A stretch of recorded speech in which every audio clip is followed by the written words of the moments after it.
Hi. So this video lecture will talk to you guys about Samuel Beckett's Waiting for Godot. One of the best plays ever written. One of my favorites. I have the tattoo of it on my arm that you've seen if you read the About Me section. If you're just watching this on YouTube and you're not a member of my class, I have a tattoo on my arm from Waiting for Godot. So Samuel Beckett is a game changer in British drama.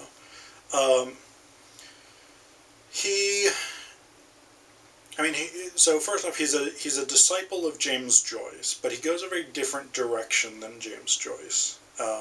Beckett's also Irish, the same way Joyce is. But whereas Joyce goes for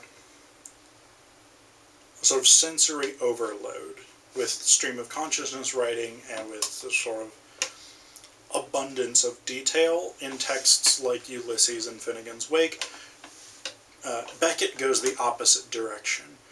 Beckett basically spends his career trying to pare down drama, trying to pare down literature to the absolutely bare essentials of performance.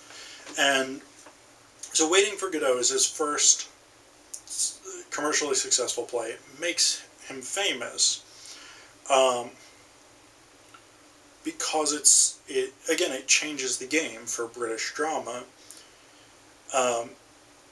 because it takes the principles of existentialism, the principles of absurdism, which are major sort of theoretical schools in France, and it brings them to the stage. This is a play that's famously described by a critic as a play in which nothing happens twice. So Act 1 and Act 2 follow two characters, Estragon and Vladimir, or Didi and Gogo, as they call one another. And they sit by the side of the road and discuss nothing in particular for 2 acts. And then Pozzo and Lucky come along, and rather than sort of moving the plot along, they're a weird divergence from sitting and talking about nothing in particular. And then Pozzo and Lucky go, and Didi and Gogo remain. And they wait. And that's what the play is this sort of endless waiting. And this is what a lot of Beckett's plays are about, is this sort of experience of limbo, and this experience of waiting in nothingness. A kind of living death, almost. And this is the existentialism of Beckett's plays.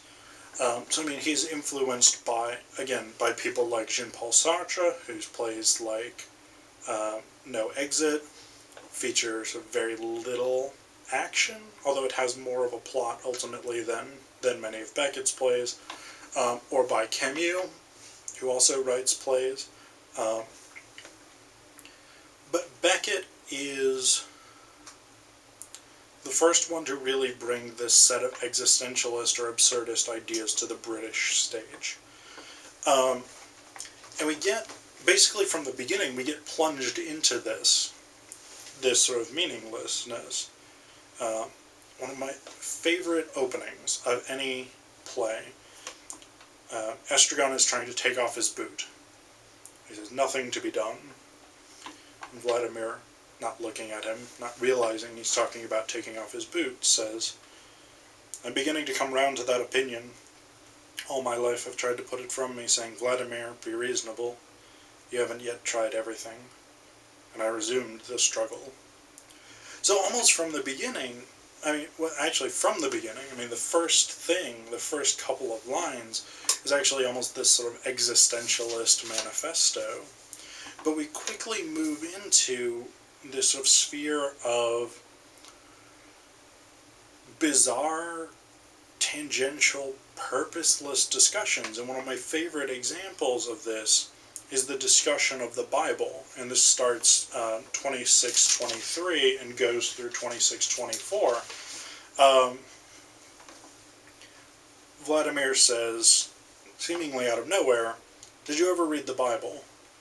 Estragon, "The Bible? Must have taken a look at it." And they start, what Estragon remembers is the color pictures, the color maps of the Holy Land, and things like this. And he has this whole sort of elaborate fantasy of going to the Middle East and swimming. And this is sort of the fantasy that makes him happy.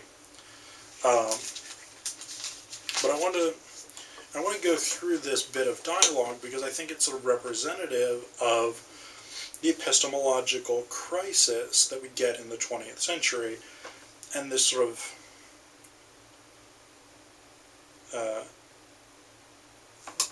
impossibility of knowing, or the impossibility of believing a source of authority.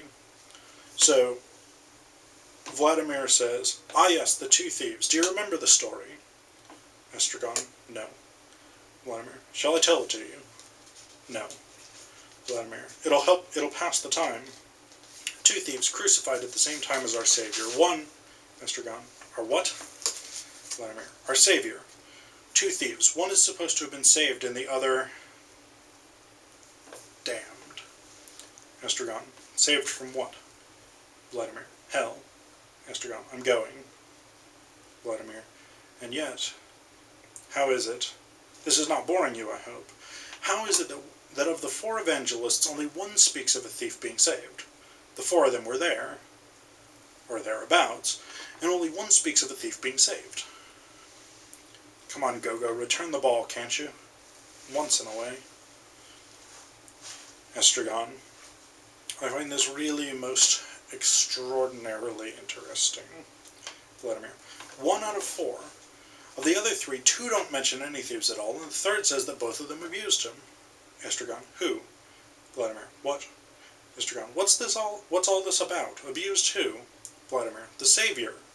Estragon, "Who? Why?" Vladimir, "Because he wouldn't save them." Estragon, "From hell?" Vladimir, "Imbecile, from death." Estragon, "I thought you said hell." Vladimir, "From death, from death." Estragon, "Well, what of it?" Vladimir, "Then the 2 of them must have been damned." Estragon, "And why not?" Vladimir, "But one of the 4 says that one of the 2 was saved." Estragon, "Well, they don't agree, and that's all there is to it." Vladimir, "But all 4 were there, and only one speaks of thief being saved. Why believe him rather than the others?" Estragon, "Who believes him?" Vladimir, "Everybody. It's the only version they know." Estragon, "People are bloody ignorant apes." This is the modernist, or this is the 20th century epistemological crisis. Why believe him rather than the others? This is the sort of question of knowing that drives the intellectual problem of the 20th century, is why accept some versions, why accept some authorities and not others? How do you figure out what is true and what's not true? And of course, Theatre of the Absurd, in a way, sort of sets the stage for postmodernism, because it becomes about sort of radically questioning all of the bases for knowing, or all of the bases for claiming to know, any particular piece of information. But this is also a very sort of good modernist moment, because we have here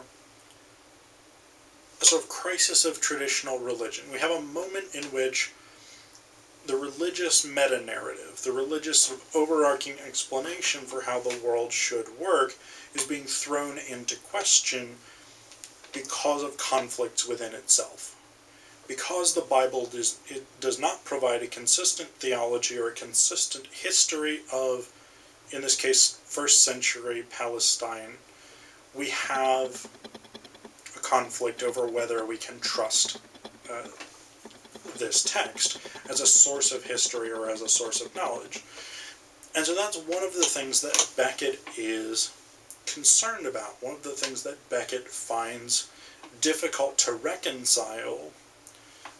And so he is drawn to this idea of a universe that is fundamentally purposeless, or fundamentally unshaped, in which humans just sort of exist, and the struggle for human beings is to produce meaning. The struggle is to find a purpose to living, find a purpose to existence, but that purpose is always going to be contingent. It's always going to be open to questioning. It's always going to be insufficient because we can no longer believe in ontology. We only have these epistemologies, but the epistemologies are no longer reliable. So this is the point for Beckett, and this is the point throughout much of his dramatic work, is that the universe is this sort of blank space in which we exist, and there's nothing we can do about it, and it sort of is the way it is. And depending on whether you're a modernist or a postmodernist, you can read this in two different ways. So if you're a modernist, again, this is a source of anxiety, this is a source of terror. You want the universe to be somehow meaningful.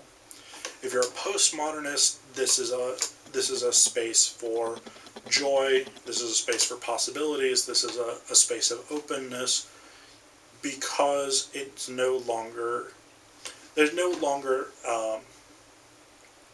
that requirement that the universe means something. The universe can simply be a ton of individual explanations.